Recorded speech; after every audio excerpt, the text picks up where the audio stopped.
નમસ્કાર મિત્રો દેશ અને દુનિયાના સુપરફાસ્ટ સમાચારમાં તમારું સ્વાગત છે। ચંગેઝ ખાન ભારત પર આક્રમણ કર્યા વિના પરત કેમ ફર્યા હતા?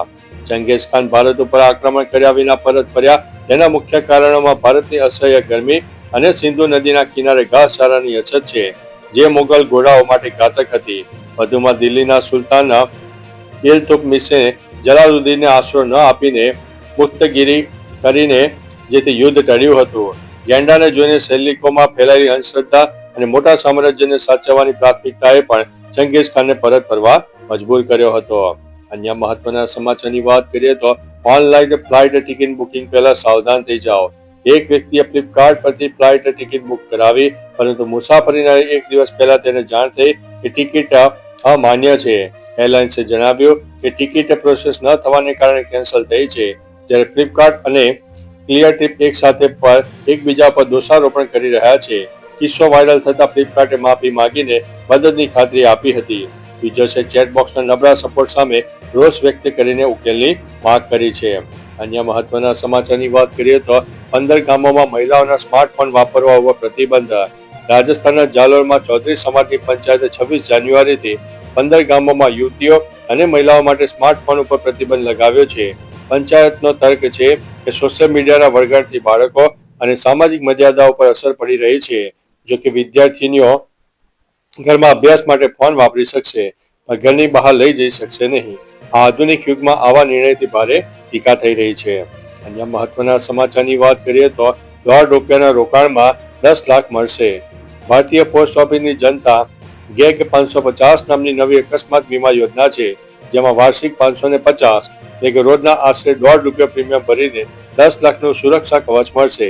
18 થી 65 વર્ષના લોકો આધાર કાર્ડ સાથે નજીકની પોસ્ટ ઓફિસ કે IPPB માં જઈને આ પોલિસી લઈ શકે છે। અકસ્માતમાં મૃત્યુ કે કાયમી અપંગતાના કિસ્સામાં રકમ ઉપરાંત 2 બાળકોના શિક્ષણ માટે 1 લાખ વધારાના મળશે। અન્ય મહત્વના સમાચારની વાત કરીએ તો ધર્માંતરણ વિરુદ્ધ હલ્લાબોલ। દક્ષિણ ગુજરાતમાં ગેરકાયદેસર ધર્માંતરણથી આદિવાસી અનામતના હક છીનવાઈ રહ્યા છે। આવા દાવા સાથે દેવ બિરસા સેનાના નેજા હેઠળ આદિવાસીઓ કલેક્ટર કચેરી ખાતે વિરોધ વ્યક્ત કર્યો। આગેવાન અરવિંદ વસાવાએ આક્ષેપ કર્યો છે કે ધર્માંતરણ કરાવનારા બેવડી ઓળખથી લઘુમતી અને આદિવાસી બંનેને લાભ મેળવે છે, જે મૂળ આદિવાસી સાથે અન્યાય છે। કાયદેસર ધર્માંતરણ નોંધાય તો અનામત બંધ થાય અને સાચા આદિવાસીઓને ન્યાય મળે। અન્ય મહત્વના સમાચારની વાત કરીએ તો બિરસા મુંડા જન્મ જયંતિ કાર્યક્રમમાં ખર્ચ ઉપર આક્ષેપ। ડેડિયાપાડામાં પ્રધાનમંત્રી મોદીના કાર્યક્રમના ભાજપના માનીતાઓને ફાયદો કરાવવાનું 10 ગણું વધારે પેમેન્ટ કરાયું છે। ડોમ, મંડપ અને સ્ટેજનું પેમેન્ટ 3 તબક્કામાં ચૂકવાયું છે, જેટલામાં 5 સેટ આવી જાય। પાણી માટે 50 લાખ, મોબાઈલ ટોયલેટ માટે 2.40 કરોડ ખર્ચાયા છે, જેટલામાં તો 1000 ટોયલેટ બની જાય। ચૈતર વસાવાએ આરોપ લગાવ્યો છે કે પીએમની સભા માટે 22 કરોડ ખર્ચો કરી નાખ્યો છે। અન્ય મહત્વના સમાચારની વાત કરીએ તો સુરતમાં 7 વર્ષની દીકરીના દીક્ષા મામલે નવો વળાંક। માતા નીતાબેન દોશીએ કોર્ટમાં એફિડેવિટ રજૂ કરીને જણાવ્યું છે કે તેઓ દીકરીને દીક્ષા ન આપવા માંગે છે અને આ નિર્ણય પિતા અને સાધ્વીઓનો છે। આ એફિડેવિટથી કેસમાં નવું તથ્ય સામે આવ્યું છે। ચાઇલ્ડ વેલફેર કમિટી અને કોર્ટમાં આ મુદ્દે સુનાવણી ચાલુ છે। અન્ય મહત્વના સમાચારની વાત કરીએ તો પાલનપુરમાં ઠાકોર સમાજની બેઠક મળી।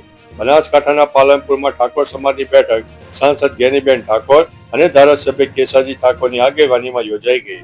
બેઠકમાં સમાજના રીત રિવાજોમાં સુધારા, કુરિવાજો અને અંધશ્રદ્ધા દૂર કરવા પર ચર્ચા થઈ। ભાગીને લગ્ન કરીને માતા પિતાની સહી ફરજિયાત, વાસણ અને ઓઢામણા પ્રથા અને મરણમાં જમા પ્રથા બંધ કરવા પર ભાર મુકાયો છે। જ્ઞાનીબેન ઠાકોરે જણાવ્યું છે કે ગુજરાત સરકારે અંધશ્રદ્ધા વિરુદ્ધ બિલ પસાર કર્યું છે। અન્ય મહત્વના સમાચારની વાત કરીએ તો પોલીસના કર્મચારીઓ માટે સૌથી મોટી જાહેરાત। ગુજરાત પોલીસ લોકરક્ષક કેડરની 13,591 જગ્યાની મેગા ભરતીમાં પસંદગી પામેલા ઉમેદવારોને પોસ્ટિંગ માટે ઓપ્શન આપવામાં આવશે। મેરિટ અને આપેલા ઓપ્શનના આધારે શક્ય હોય ત્યાં સુધી ગમતી જગ્યા પર પોસ્ટિંગ મળી શકે છે। આ વ્યવસ્થાથી ઉમેદવારોને તેમની પસંદગીની જિલ્લા કે યુનિટમાં નિમણૂક મળવાની સુવિધા થશે। ભરતી પ્રક્રિયા પૂર્ણ થયા પછી આ ઓપ્શન ફોર્મ ભરવાની પ્રક્રિયા શરૂ થશે। અન્ય મહત્વના સમાચારની વાત કરીએ તો કૃતિ સેનનની બહેનના લગ્ન 11 જાન્યુઆરીએ થશે। અભિનેત્રી અને ગાયિકા નુપુર સેનન અને પ્રખ્યાત ગાયિકા સ્ટેબીના બેનના લગ્ન અંગેની ચર્ચા વચ્ચે નવો અહેવાલ આવ્યો છે। બંને 11 જાન્યુઆરી ઉદયપુરમાં લગ્ન કરશે. આ ખાનગી પ્રસંગ હશે, જેમાં માત્ર પરિવારજનો અને નજીકના મિત્રો હાજર રહેશે. કડક સુરક્ષા વ્યવસ્થા ગોઠવવામાં આવશે. પરિવારે હવે લગ્નની તારીખ 11 જાન્યુઆરી નક્કી કરી છે અને લગ્નનો ઉત્સવ 3 દિવસ ચાલવાનો છે. અન્ય મહત્વના સમાચારની વાત કરીએ તો 22 માઓવાદીઓએ આત્મસમર્પણ કર્યું છે. ઓડિશાના મલકાનગિરી જિલ્લામાં મંગળવારે 22 માઓવાદીઓએ ડીજીપી અને અન્ય પોલીસ અધિકારીઓ સમક્ષ આત્મસમર્પણ કર્યું છે. તેમની પાસેથી મોટી માત્રામાં વિસ્ફોટકો અને હથિયારો મળી આવ્યા છે.